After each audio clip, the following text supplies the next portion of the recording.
Hello friends and welcome to another video. My name's Stacey York, and if you're new here, I am a 26-year-old living and working in Indianapolis, Indiana.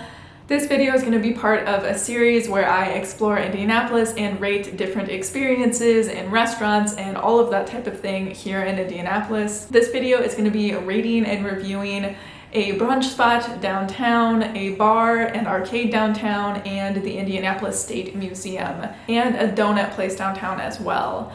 So without further ado, let's go ahead and get right on into the video. So our first stop was Cafe Pachu. It was on Washington Street. It was a super cute little atmosphere for brunch. They do have several locations in Indy, but we went to the one on Washington Street. They have a really cute little coffee bar where you can get unlimited coffee. They had this blueberry crumble, which was super delicious.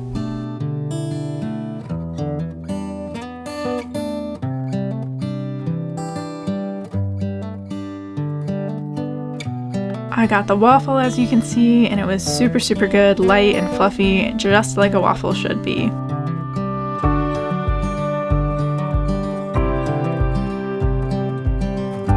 And then we headed over to the Indiana State Museum, which is also on Washington Street, just about a block away.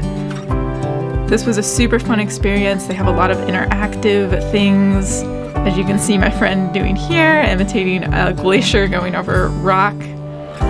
It's a super great place if you want to learn about the history of Indiana, going all the way back to when it was a shallow sea, going up through when the Native Americans were here, and then on up into the Civil War and past that into modern day.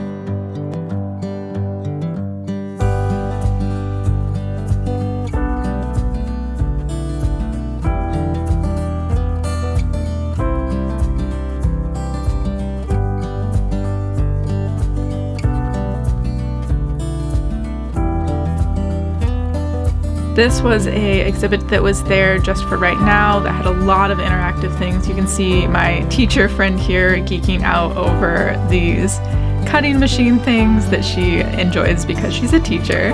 This was a super cool exhibit that they had going on right now of things underneath a microscope, super zoomed in. You could see that baby chameleon embryo.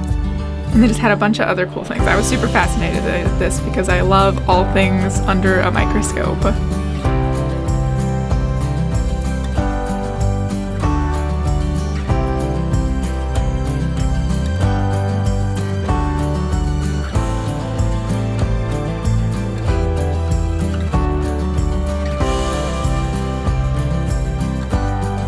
And then from the Indiana State Museum, we were able to just leave out the front doors and walk on downtown to Rise and Roll Bakery.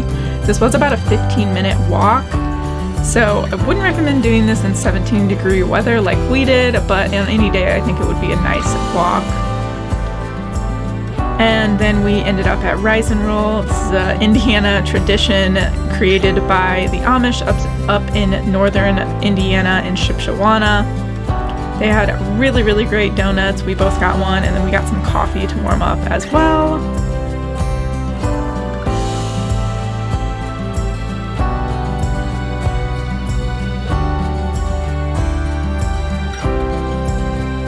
And then we headed right across the street to 16-Bit, which is a bar and arcade.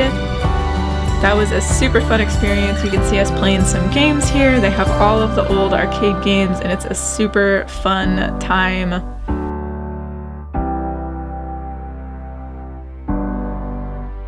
Those are the pinball machines, and this is us playing a little racing game. We had a lot of fun with it. They do have several 2 to 4 player arcade games, which is obviously a lot of fun, and they allow dogs, which is just an added bonus. And then we went ahead and Ubered back to our cars because it was freezing.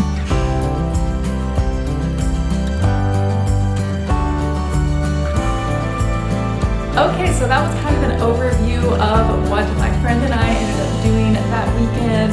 And now I'm going to go through and talk a little bit more in depth about each experience and place that we went and give them a rating from 1 to 10. So the first thing that we did was park, and this is going to be probably the most important thing that I tell you in this video.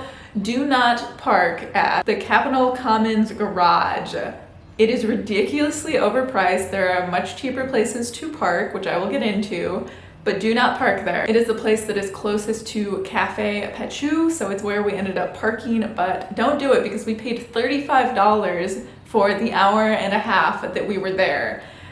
And we ended up moving from that parking garage because I realized that it was so expensive after we parked there, and we went down to where you can park for the Indiana State Museum, and we would have only paid $20 at that parking garage for the entire day, but we actually ended up only paying $5 because we had bought tickets to the State Museum. So even if you were just to go a block down the street and park at the Indiana State Museum parking lot, which you are allowed to do, even if you're not going to the museum, you would pay $20 for the entire day versus I think we would have paid like $55 if we had stayed at that parking garage all day. So don't park at that parking garage, the Capitol Commons parking garage. It is way overpriced. Okay, now on to a positive experience. From there, we walked just like a block down to Cafe Pachu.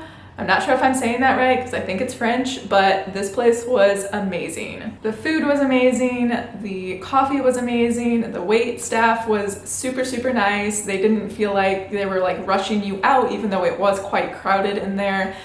And even though it was so crowded in there, we actually only had to wait about like 5 or 10 minutes before we got a seat. The atmosphere was super, super great. I got a waffle and my friend got a crepe it was like a French toast crepe, and it looked super good. She said it was super good. My waffle was amazing. It was served with a side of fresh fruit, which was absolutely delicious. And their coffee bar was a really nice touch. You could go and serve yourself coffee as much as you wanted. And they had a really, really good blueberry cobbler coffee, which I love blueberry coffee, so definitely an amazing thing. I'm gonna give it a 9 out of 10. I would give it a 10 out of 10, but it was pretty crowded and we did have to like kind of sit at a table that was in between two other tables really close, like at one of those extended booths that they split up into multiple tables. So it wasn't too bad with that, but it would have been nice if it had been a little bit less crowded, but obviously if it's crowded, that just means it's really good. So 9 out of 10 is my rating for Cafe Pachu. And then on to the Indiana State Museum.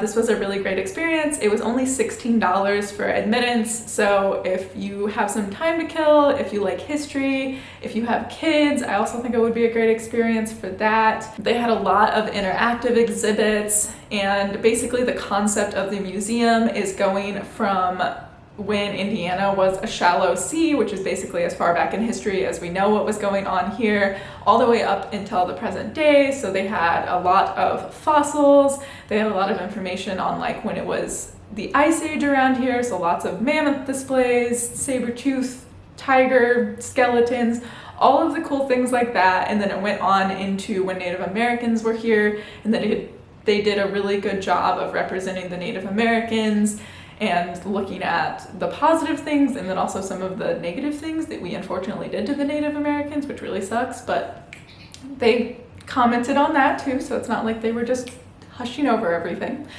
And then they went on into like the Civil War and then World War I and II and the 60s, and there was this really cool display of all of the kind of important people in history that were from Indiana, which was really interesting to me because there were so many people that are from Indiana that I had no idea were from Indiana. Like Michael Jackson. Did you know that Michael Jackson is from Indiana? Who knew? Did not know that. And then again with parking there, it was $16 to get in for an adult, and then it was only $5 to park because they validated your parking. It would have been $20 there, but it ended up being $5. So overall, it only cost me $21 to park there. And the cool thing was we were able to park there and just leave through the front of the museum and then continue on to go downtown and spend a few more hours doing that while we were still parked there. And it was only $5 to park, which is absolutely amazing. So definitely worth it even if you were just parking and kind of just wanted to explore the museum real quick before you did some other things. So I'm gonna give it like an 8 out of 10. I do think that maybe there could have been a little bit more to it, but for $16, honestly, it's a really good deal if you're interested in learning a little bit more about the history of Indiana. or you just like history in general. So after that, we ended up going to Rise and Roll, as you guys saw. Rise and Roll is kind of like an Indiana tradition. I had to bring my friend from Florida to Rise and Roll. Rise and Roll is actually started back where I'm from, where some of the Amish in Indiana live, and it's basically like Amish donuts, which are very, very good. I highly recommend them. We actually affectionately call them Amish crack where we're from because they're so addicting and delicious. So I just had to bring my friend here. Their coffee that we got was okay, but we mostly just got it because we were trying to warm up. The donuts that we got were really good. I got one of their classic powdered sugar donuts that has a ton of powdered sugar on top. I actually couldn't finish it because it was so sugary, but still so delicious. And then my friend got a peanut butter donut, which she really, really enjoyed. And they also have a lot of desserts that you can buy that they actually make up in Shipshewana, which is where the Amish are from in Indiana. And then they ship them down to Indianapolis and to all of the other locations they have throughout Indiana. And then they also have some savory things as well. I saw that they had some salsas. I've never actually had those, so I'm not sure how those are, but I'm sure that they're delicious. So gonna rate this like a 9 out of 10. Their donuts are super, super great. However, I will say we did walk there from the museum, which was supposed to be about a 15-minute walk, but it was super cold that day, so I'm gonna give walking there in the wintertime a 3 out of 10, so I would definitely recommend Ubering, which we ended up Ubering back to the museum after that. So don't walk when it's 17 degrees outside. And then we ended up going to 16-Bit Bar+Arcade, which was right across the street from Rise and Roll. I've been wanting to go here for a little while, so I'm glad that we got to finally check it out.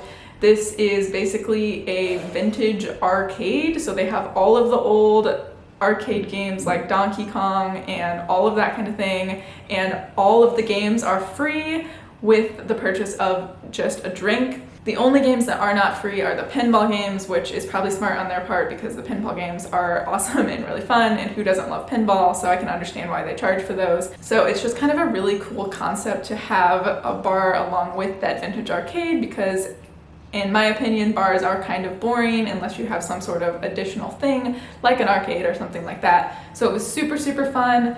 Obviously the drinks are a little bit pricey. I believe that my friend paid $10 for her drink and I ended up not getting one.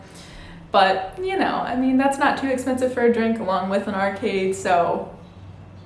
But just keep that in mind that you are probably gonna pay a little bit for the drinks, but I still think it's totally worth it even if you just go there and get like 1 or 2 drinks and just enjoy the games. They also had a lot of couches and stuff set up so that you could kind of chill and hang out. There were a bunch of groups of people that were hanging out at the couches there. So I'm gonna give this one an 8 out of 10 just for the priciness of the drinks. And otherwise it was a really great experience there. So I highly recommend going to 16-Bit. And after that, we ended up just Ubering back to our car and then heading back out of the city. So that is everything we did on this little excursion to downtown Indy. I hope that you guys enjoyed this video, and make sure that you are subscribed for future videos of me exploring Indianapolis and for all of the fitness, healthy habits, and finance videos that are to come. So thank you guys so much for watching, and I can't wait to see you guys in the next one.